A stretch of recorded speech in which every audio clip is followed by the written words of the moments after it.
Good morning, everyone. Welcome to the YouTube channel of Jyoti Engineering College.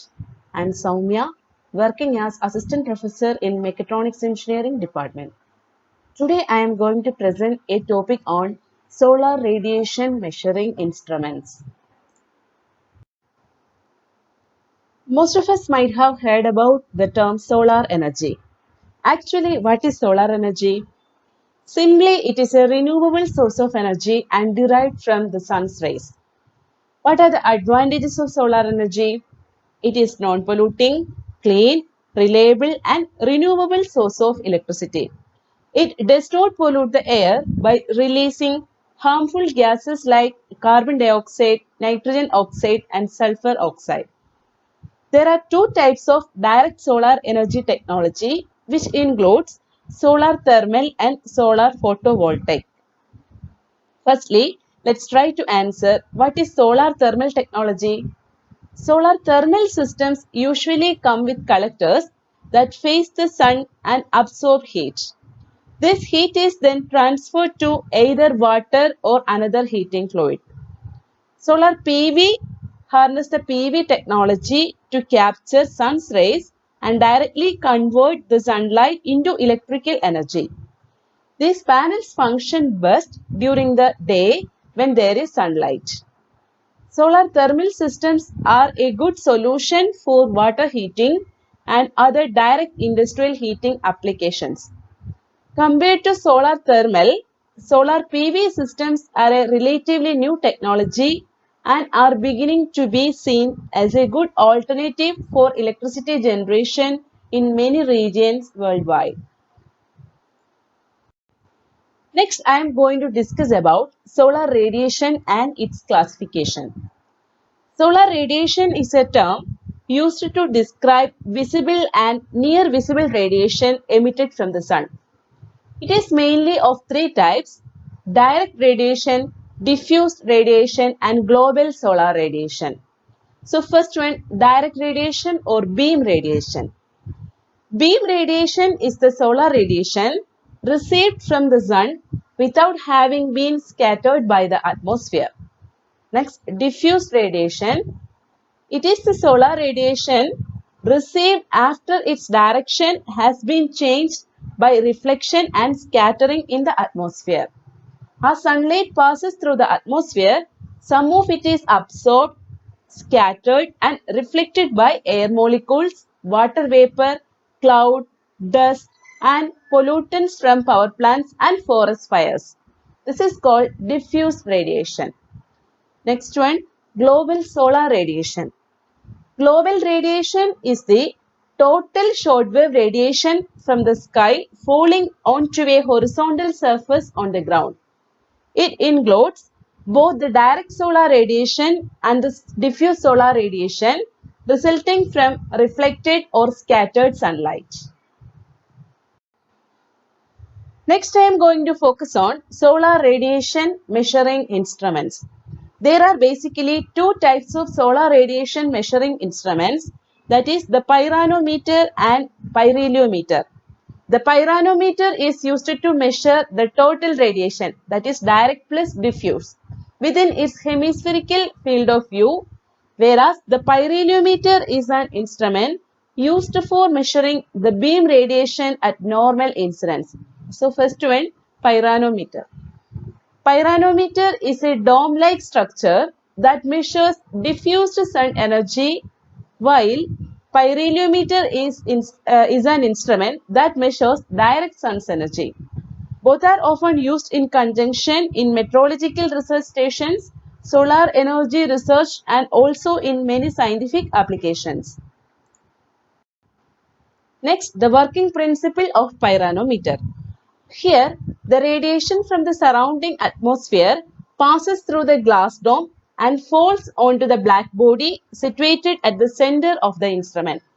The temperature of the body rises after absorbing all the radiation, and this rise will also be experienced by the thermocouple chain or thermopile module present directly beneath the black body.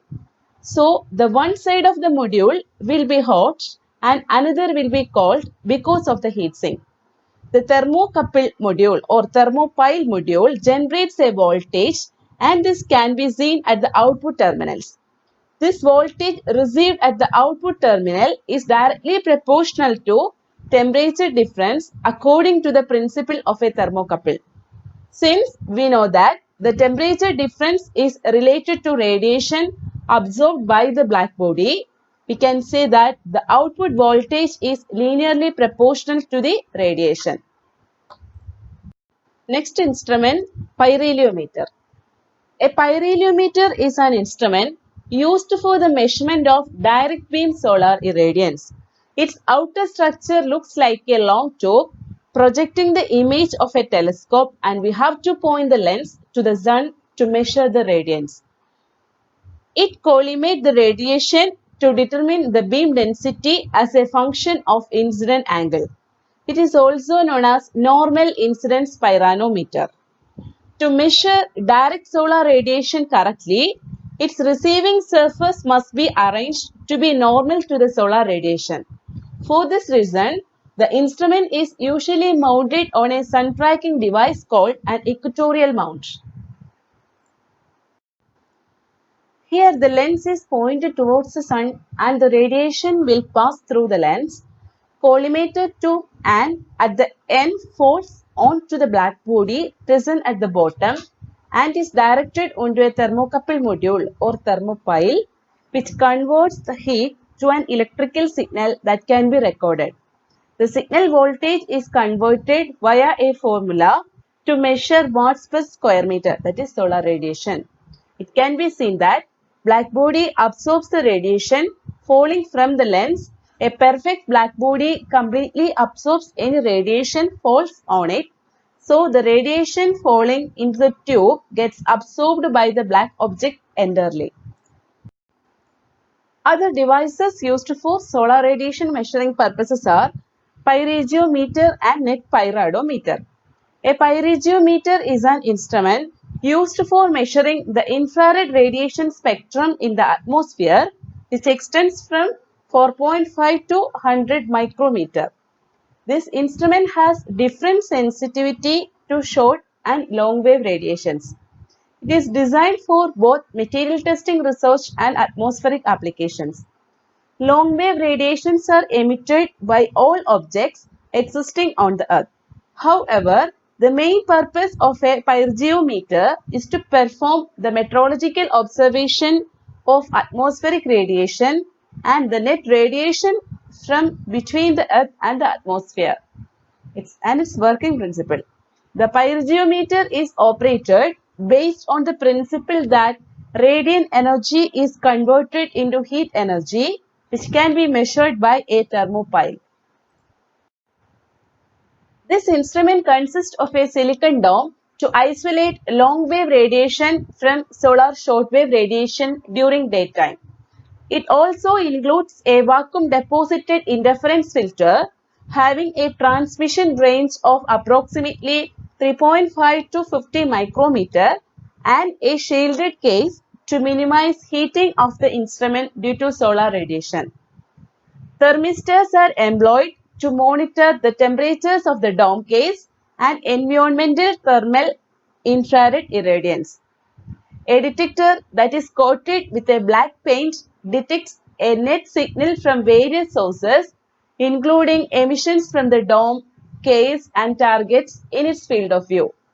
The incoming radiation is absorbed by the detector and the heat flows through the instrument body.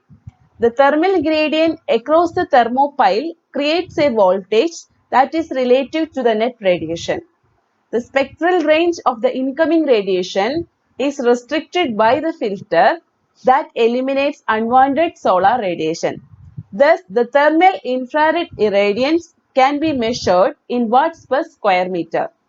The pyrheliometer is also used for material testing research applications and low temperature applications of the sensors applied in aircraft observations.